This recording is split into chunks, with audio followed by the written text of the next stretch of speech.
Welcome to part 2 on creating your own Mac dock. We just got to the bit of actually creating our dock. We just finished it and now we want to add icons. I'm going to be showing you how to create the icons I made for mine the first time I did this, which is a nice simple glossy glowing icon really. Yeah, that's it. So what I did was create a Photoshop document of 200 by 200. This is also personal preference depending on how big you want it to be, but 200 by 200 is good. I clicked the rounded rectangular tool and I just went from the corners,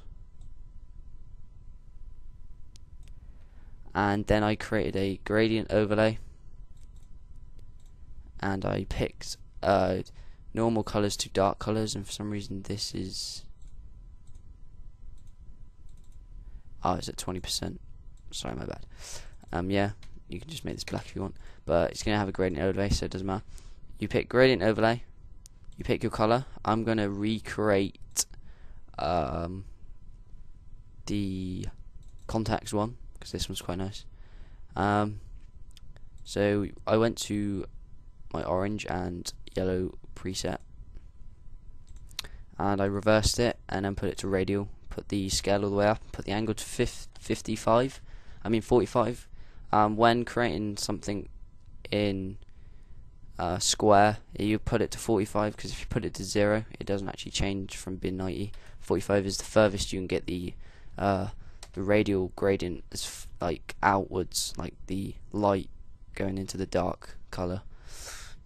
And so after that I merged a new plane layer with it, so then I could add gloss to it, because if you have a gradient overlay and you create clipping mask, the gradient overlay goes over the clipping mask, which is a bit annoying, but you just have to deal with it. So I used this tool, which is the polygon lasso tool, and I just went to the corner of my document. I went to the other corner so it was a straight diagonal line, then just went round the edge of the document and then picked the transparent to white gradient, created a new layer, made it a clipping mask, and then just went down from top to bottom of the document. Now as you can see that's a bit strong, so what I did is I put the opacity to 50 because I wanted it a quite glossy icon, because normally Mac icons are quite glossy. That's their style really. So yeah, once you've done that, I added effects to this, which were drop shadow, opacity 100, distance nothing, size 12, and the spread 4. Then I created a stroke of 0 and 1 I mean, and I think that's all I did. Oh no, I did inner glow and it was white, plain white. The opacity stayed the same and the size went to 8. Now to add any shape you want, I use Google for this to get because you can there are shapes presets already on here, like well, there's like an internet shape one and other shapes you can get when you go to custom shape tool. As you can see, they got like this one, nuclear sign, all loads of different signs there, like telephone and stuff. But I wanted, like, because this is a contacts icon, so I wanted something like a bit like MSN, the MSN logo guys. So I typed in MSN icon on Google, and I tried to find one that was a plain black icon. This way you can mask it a lot easier, and I went to medium, so it was a decent quality image. And there was one down here which is plain black and white. This way it was a lot easier to mask out, and I dragged that to my desktop and saved it. If you can't be bothered to make your own icons, go to Iconsopedia and search the icon you are looking for. But the only problem with this is you can't really make a matching set of icons, which is what I was going for on this dock. And what I mean by that is, as you can see, all my icons I made on this were the same shape and pretty much the same layout, but with just different colors and different icons to obviously resemble different buttons. So, but the Iconsopedia is normally a lot better icons because they're more professional, but this way obviously you create it yourself, so you know it's all your own work and you can kind of get your own theme going. So all I did was import this image, and this is already a transparent image because it's a PNG, so we don't literally have to do any work with this apart from press Control I to make it white, because I want it white because it matches better. I put it under the gloss, I don't know why, it doesn't really make a difference because it's white, and then I just added an outer glow which made it look really nice. I made it plain white, put the size, I left the size the same, I made it a blend mode of overlay, which gave it a really nice glow, and that's pretty much it. Then I got rid of the background, the white background, so you can see squares, which means it's transparent. And then I saved it as a PNG, which means PNG, when you save it as a PNG, it keeps the transparency.